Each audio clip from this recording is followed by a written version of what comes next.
en tout cas on le lit sur les réseaux sociaux, qu'on vous soupçonnait de donner les informations au camp d'en face. Alors, une fois de plus, on me donne un beau rôle. Un très beau rôle. Mais je rappelle que le RDPC n'a pas besoin de ça. Le RDPC n'a pas besoin de ça. Il n'a pas besoin d'un bloc quelque part qui va venir. Fait même quoi? Quelle information même, Jean-Jacques? Parfois, les gens parlent de choses qu'ils ne comprennent pas. On a fini une élection. Les institutions en charge sont en train de compiler, de comptabiliser et de gérer. Quelle information va venir changer quoi? Je ne comprends pas.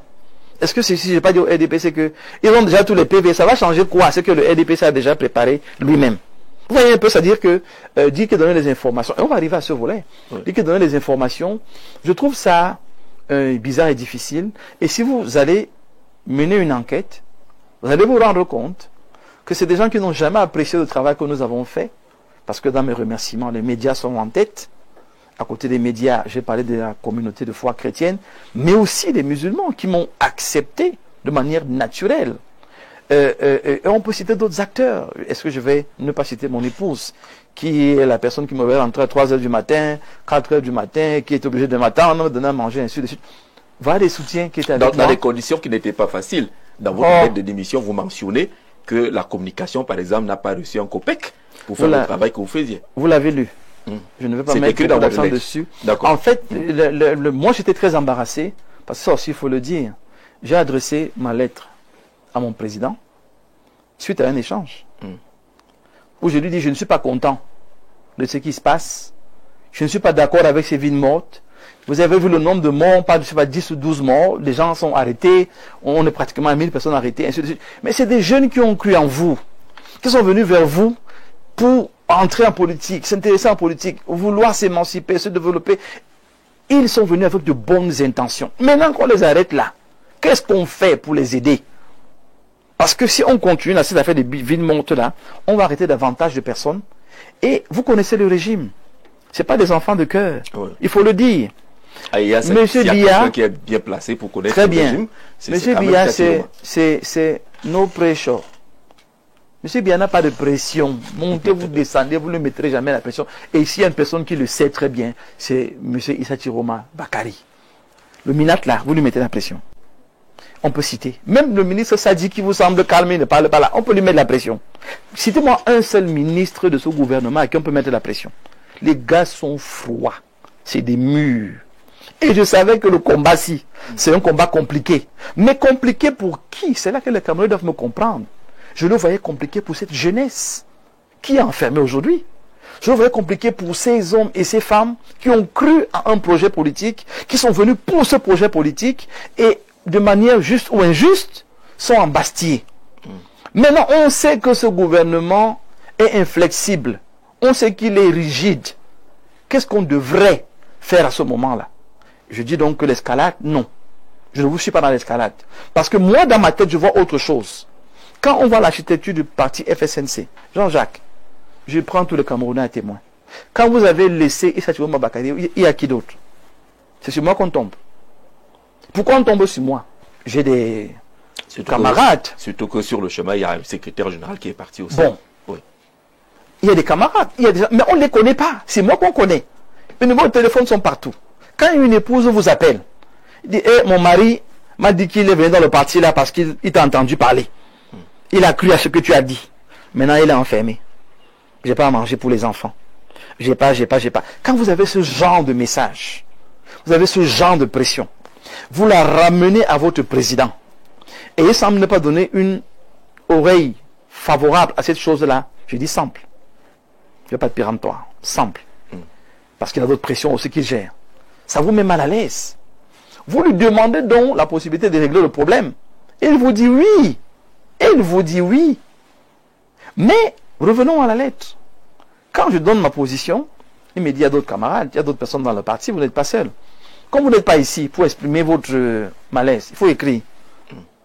J'écris, sachant que j'écris à mon président. Je lui envoie la lettre à lui, le 29. Il la reçoit. Dans la procédure, il peut me répondre, il peut ne pas répondre, il peut même simplement m'appeler.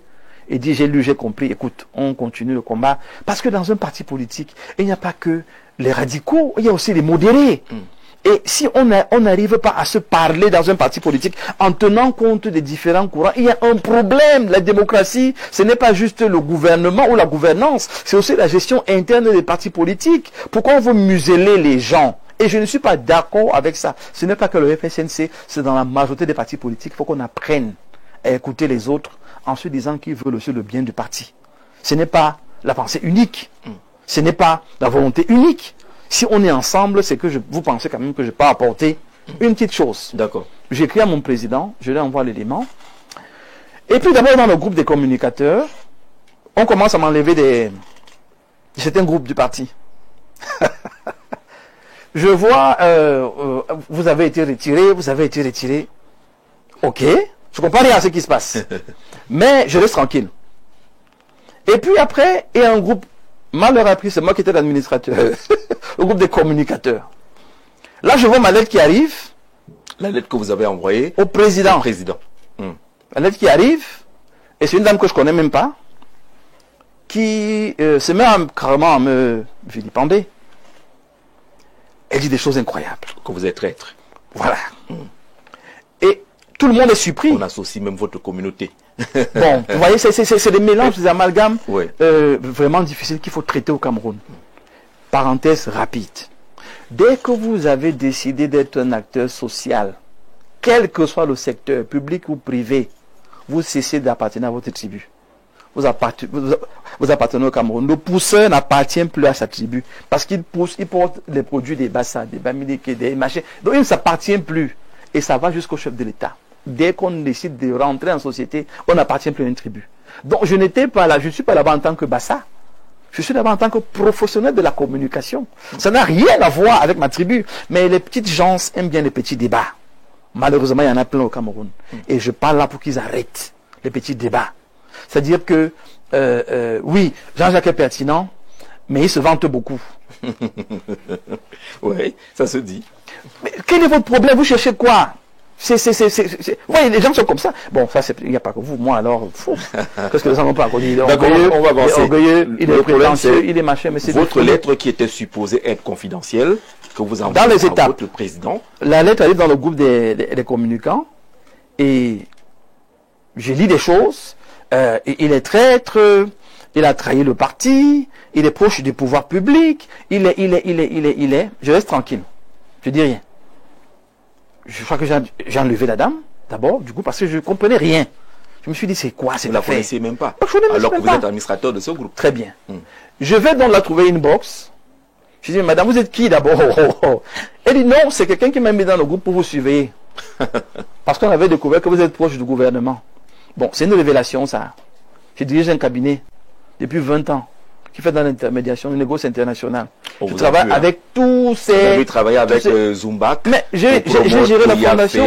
Pour le FIAC. Voilà. Alors, le Camerounais qui ne me connaît pas, peut-être qu'il demande que le type la même. C'est qui? Par rapport au gouvernement. Donc, venir, la dame fait comme si c'était une découverte scientifique que je connais les ministres. J'ai dit, madame, vous ne me connaissez pas. Elle dit, non, vous êtes menteur, vous êtes machin, mais qu'est-ce qu'elle ne m'a pas dit? Je dis, ok, je comprends que vous ne me connaissez vraiment pas. Je ne sais pas ce qui s'est passé, mais votre affaire là, vous entrez dans un secteur que vous ne connaissez pas. Non, le président m'a demandé de vous exposer. Le président vous a demandé de m'exposer. Ça, on est peut-être je crois le 2, quelque chose comme ça, le 2 ou le 3. Et puis après, je crois que c'était le 4, hein, quelque chose comme ça. La lettre, en fait, ça commence à partir dans tous les... Quelqu'un m'appelle, il me dit, écoute, donc, au Cameroun, il y a Paul Biya, il y a Issa Tiroma, et il y a toi. Je dis, ok, et à moi, c'est-à-dire, tu es partout sur la toile. Ah bon? Qu'est-ce qui se passe sur la toile? Vous bouffez la tontine, comme on dit au quartier. Et là, Ernest Obama m'appelle, il me dit, mais grand frère, écoute, j'apprends que tu as démissionné. Je dis oui. Parce que la lettre, j'ai déjà envoyé à mon président. J'ai dit oui, j'ai démissionné. Et puis bon, c'est parti. Il n'a pas inventé. Alors, on va passer à l'essentiel. On va passer à l'essentiel sur les mobiles même de cette démission. Oui. Est-ce que c'est parce qu'il est allé à Garoua que vous ne vous parliez plus, que vous avez l'impression, ou alors c'est parce qu'il a pris ce chemin des villes mortes et des manifestations. En des termes clairs, c'était quoi le point de rupture? Je sors rapidement sur la lettre. J'apprends, parce qu'une fois de plus, je ne vais pas être péremptoire. J'apprends que c'est lui qui a demandé qu'on mette sur les réseaux sociaux. En tout cas, pas que j'apprends. La dame écrit, cette fois dans le groupe, que cette lettre est mise ici et dans les réseaux sociaux à la demande du président. Et il faut qu'on dise aux Camerounais qu'il est un traître, il est. Et c'est comme ça que c'est parti. On l'a dit aux Camerounais. On l'a dit. Bon, avec mon épouse, on riait un peu. Et je lui disais, c'est Dieu qui fait ma publicité. Ceux qui ne me connaissaient pas, maintenant me connaissent. Pour rire un peu, pour dire qu'on ne prend pas tout au premier degré. Et voilà comment ça se trouve sur les réseaux sociaux. C'est pas moi qui ai mis la lettre là-bas. C'est eux qui ont mis la lettre sur les réseaux sociaux. Ça me donne donc maintenant la liberté de m'exprimer comme je m'exprime, parce qu'ils ont estimé qu'il fallait passer par ce moyen difficile. Et vous avez lu ma lettre, j'ai rappelé... La partie en gras semble être la partie décisive de cette démission-là. Oui. Le dialogue maintenant devient difficile. On se parlait. Le dialogue devient difficile parce que je n'arrive pas à lui dire ce que je pense et qu'il me convainc du contraire. Parce que tu vois, moi c'est ça. Excellence, allons à gauche. Il vous dit non. À gauche c'est ça, mais je pense qu'à droite, ça c'est Tiroma que je connais. Donc que je lui propose quelque chose et qu'il ne m'explique pas le contraire. Il y a un nouveau Tiroma dans très bien, cette présidence. Qui est radical, qui est fermé, qui ne veut pas discuter, qui ne veut pas échanger. Et tout ce que je propose, il ne le fait pas. Donc quand je fais la lettre, c'est tenant compte de tous ces paramètres. Et je lui rappelle donc que le chemin qu'on prend n'est pas un bon chemin. C'est un mauvais chemin. Mais Jean-Jacques, cette lettre-là, c'était pour mon président. C'était confidentiel. Il aurait pu répondre, pu ne pas répondre. Il aurait pu vous convaincre de ne pas démissionner. Ou de ne pas démissionner. C'était possible. Voilà. Mais ce que j'ai reçu de mon parti, c'était « casse-toi, tu pues ». Et le plus difficile, c'est que j'ai découvert que beaucoup de camarades ne me connaissaient pas. Parce que chacun qui venait me dit, bon oui, on a vu que tu es un traître vraiment, comment tu peux nous faire ça? Personne ne pose la question, hein. Comment tu peux nous faire ça? Maintenant, c'est quoi l'affaire de causer avec le gouvernement? Parce qu'il faut que les Camerounais sachent. Quand je dis à mon président que l'affaire commence à devenir bizarre, et je pense qu'il faut garder le contact avec la grande maison. Parce la grande maison, c'est-à-dire? La présidence. D'accord. Tu dis que tu es président. Lui aussi, on l'a déclaré président. Parlez-vous. Peut-être en vous parlant, ça va apaiser les choses. Les Camerounais veulent la paix. Ils ne veulent pas la paix que vous dites là. Certains vont vous suivre, mais c'est jusqu'à quand? Ville morte jusqu'à quand? Mais si vous le dites, ça veut dire que vous avez les bons contacts avec la présidence. Mais alors, on n'a pas besoin d'avoir de bons contacts. Mais lui souffrait déjà de ne pas pouvoir causer avec le président avant qu'il ne démissionne.